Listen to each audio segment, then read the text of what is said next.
It is my best loved lie, with feelings of the most acute misery, that I take my pen to write to you. The perusal of your letters, which reached me a few days since, has completely overwhelmed me, and I declare to you that were it in my power to leave the army, I would, without hesitation, fly to you. Who would believe that the writer of these lines had just become a national hero after one of the most audacious amphibious operations in world history?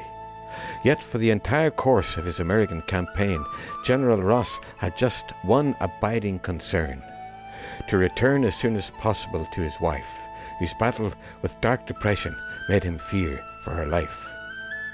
At the head of just 4,000 troops, backed by a powerful fleet, Ross found his American opponents in a state of disorganization. Taking advantage, he led his men to victory at the Battle of Bladensburg, just a short march from the capital, Washington.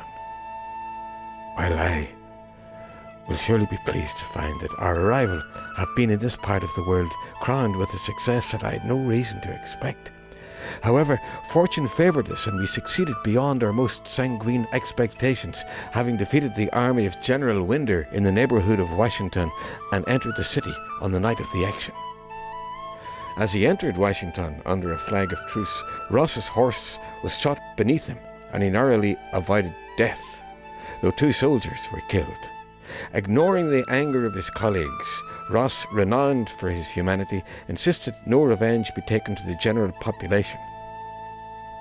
It was never expected that an army of 4,000 men could march with little or no difficulty, take and have at its mercy the capital of the United States. Our success on the occasion would make me probably one of the happiest soldiers in the service, were my joy not completely dampened by the melancholy letters I have received from my dearest Eliza.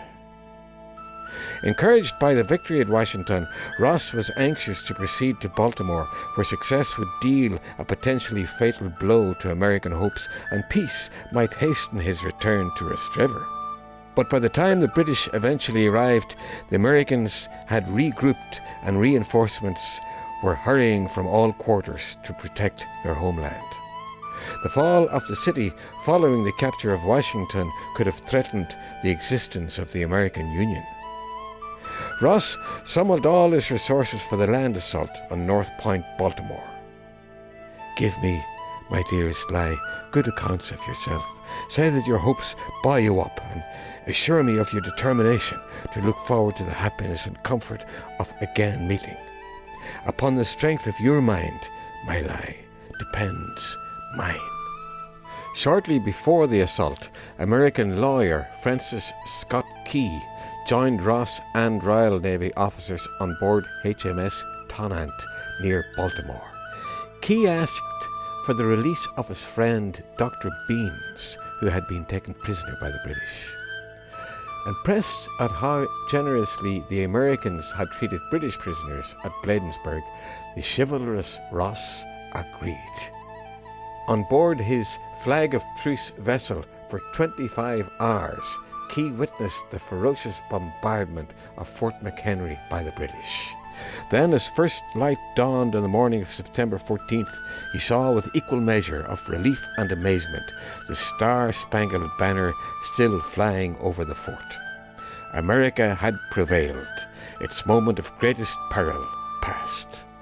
From this turning point in the life of the fledgling nation, Key would fashion the lines that would become its national anthem, the Star-Spangled Banner. Before writing his famous lines, Key had encountered General Ross one last time, when his body was brought on board ship. He was struck by the despairing reaction of his comrades, their hearts filled with the most unaffected sorrow. He also knew that had Ross lived, the outcome at Baltimore might have been very different. Ross would not now fulfill his promise to his wife. The war cannot last long. We then meet, my Lie, never again to separate. As America celebrated, delighted with Key's soon published lyrics, Britain received the news of defeat and Ross's death in horror. But many in Rostrevor, especially those who had supported the aims of the United Irishmen, would surely have exulted in the American victory. While many Irish fought in the British Army, thousands, including many exiled United Irishmen, defended their new country against the British. Indeed, according to local folklore, the father of Henry McComas, believed to have shot Ross, came from Rostrevor. But for one person, Ross's death brought only the deepest anguish.